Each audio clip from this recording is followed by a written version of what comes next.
अस्सलाम वालेकुम dear students.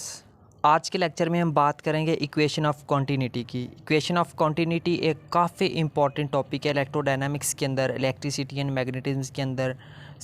ये जो टॉपिक है ना, ये बहुत ज़्यादा इंपॉर्टेंट है according to exams point of view, ठीक है। और वैसे भी हम इक्वेशन ऑफ कॉन्टिन्यूटी का काफ़ी ज़्यादा इस्तेमाल करते हैं। इसको ध्यान से समझ लीजिएगा, ठीक है। इक्वेशन ऑफ कॉन्टिन्यूटी आज हम फाइंड करेंगे। हम इसको स्टैटिक करंट के लिए भी फाइंड करेंगे और नॉन स्टैटिक करंट के लिए भी हम इसको फाइंड करेंगे, ठीक है। स्टैटिक करंट क्या होता है? ऐसा करंट होता है जो टाइम के साथ साथ चेंज नहीं होता, उसको हम कहते हैं स्टैटिक करंट। जो चेंज हो जाता है उसको हम कहते हैं नॉन स्टैटिक करंट, ठीक है स्टूडेंट। तो सबसे पहले हम इसको फाइंड करेंगे equation of continuity for static current. Static current के लिए फाइंड करने के लिए इसको हम यहाँ पे कुछ चीज़ें लेट करते हैं, ठीक है। वो हमें कुछ इस फॉर्म में लिखेंगे। वो क्या है? Consider a region having volume V, कोई भी एंड सरफेस एरिया एस, ठीक है। कोई भी हम रीजन, ये जो हमारे पास एक सरफेस, हम इसको कंसिडर कर लेते हैं, ठीक है, जिसका जो वॉल्यूम है वो हमारे पास वी है, ठीक है। और तो take a small area element D A of their surface as shown in figure. तो इस सरफेस में से कोई एक छोटा सा एलिमेंट ले लेना जिसका सरफेस एरिया क्या होगा? हमारे पास डी ए होगा, ठीक है। यहाँ पे हम देन लिखते हैं then the current density at a point is given by. तो किसी भी एक पॉइंट के ऊपर, ये कोई अभी अगर हमारे पास एक पॉइंट मौजूद है, ठीक है, इसके ऊपर हमारे पास जो करंट डेंसिटी है वो किसके बराबर होगी? वो हमारे पास इस चीज़ के बराबर, यानी कि D I is equal to J dot D A के बराबर होगी हमारे पास, ठीक है।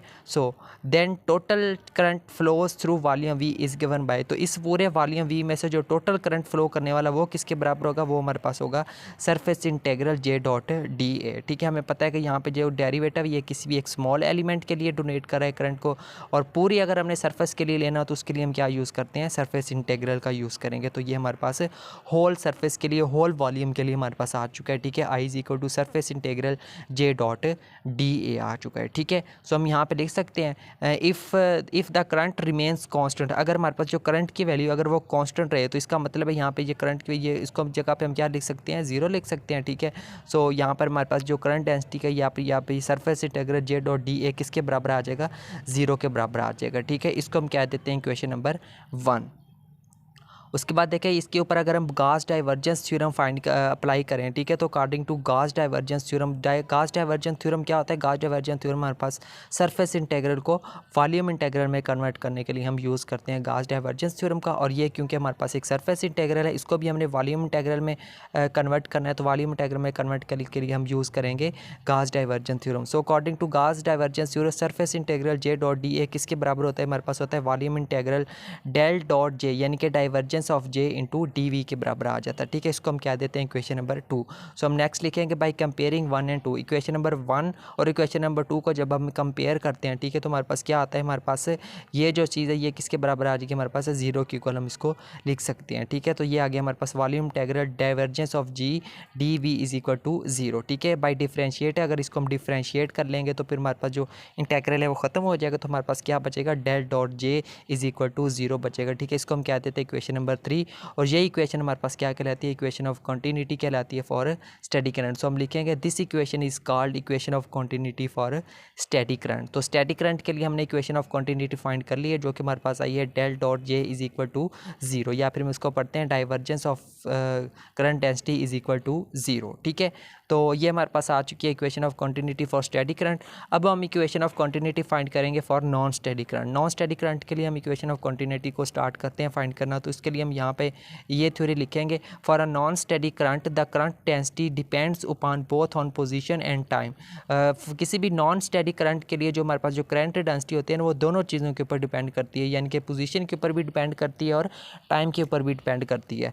Hence the rate of change is given by, then the rate of change हमारे पास जो क्या दिया हुआ है, ये हमारे पास ये दिया हुआ है, यानी कि surface integral J dot D A किसके बराबर है? Minus D Q over D T के बराबर है, ठीक है। इसको हम क्या देते हैं? Equation number 1। उसके बाद देखिए हम यहाँ पे क्या लिखेंगे? The total charge in volume V is given bye. उस पूरे वॉल्यूम के अंदर जो हमारे पास जो टोटल चार्ज है वो किसके बराबर होगा? For non steady current Q is equal to D rho D V के बराबर, इंटेग्रल रो डी वी के बराबर होगा, ठीक है। इसको हम क्या देते हैं? Equation number 2 put in 1। इस इक्वेशन नंबर 2 को, यानी कि इस क्यू के वैल्यू को यहाँ पे हमने पुट कर देना इक्वेशन नंबर 1 में, ठीक है। इसकी जगह पे जब हम पुट किया तो हमारे पास ये आ गया, ठीक है। इसको हम क्या देते हैं? Equation number 3। अब इक्वेशन नंबर 3 पर हम अप्लाई करते हैं by Gauss divergence theorem. Gauss divergence theorem हम क्यों अप्लाई कर रहे हैं?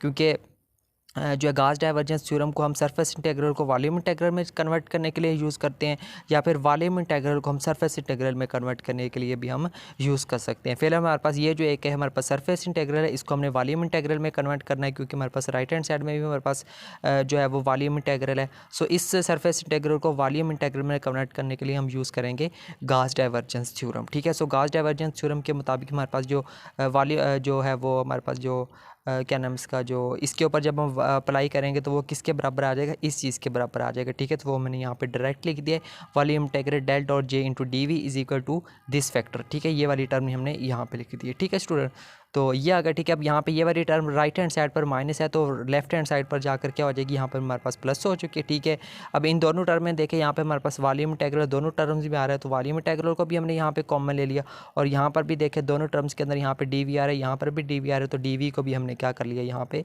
कॉमन ले लिया। ठीक है, तो अंदर हमारे पास क्या रह जाएगा, अंदर हमारे पास रह जाएगा del dot J plus D rho over D T हमारे पास रह जाएगा। ठीक है, सो यहाँ पर देखिए हमारे पास जो डेरिवेटिव और इंटीग्रल आपस में क्या हो जाएंगे, कैंसिल आउट हो जाएंगे, पीछे क्या रह जाएगा वी, और हमें पता है कि जो वॉल्यूम में होता है वो कभी भी ज़ीरो के इक्वल नहीं होता। ठीक है, तो यहाँ पे हमारे पास क्या आ जाएगा, हमारे पास है del dot J plus rho D V D rho over D T किसके बराबर आ जाएगा, ज़ीरो के बराबर आ जाएगा। ठीक है, और यही हमारे पास इक्वेशन है for non static current. So equation को हम क्या कहेंगे, this equation is called equation of continuity for non static current. ठीक है, तो नॉन स्टैटिक करंट के लिए भी हमने इस इक्वेशन ऑफ कॉन्टिन्यूटी को फाइंड कर लिया है। ठीक है, तो ये था हमारा स्टूडेंट्स आज का लेक्चर, जिसमें हमने पहले स्टडी करंट के लिए इक्वेशन ऑफ कंटिन्यूटी फाइंड की, जो कि हमारे पास आई थी del dot J is equal to zero.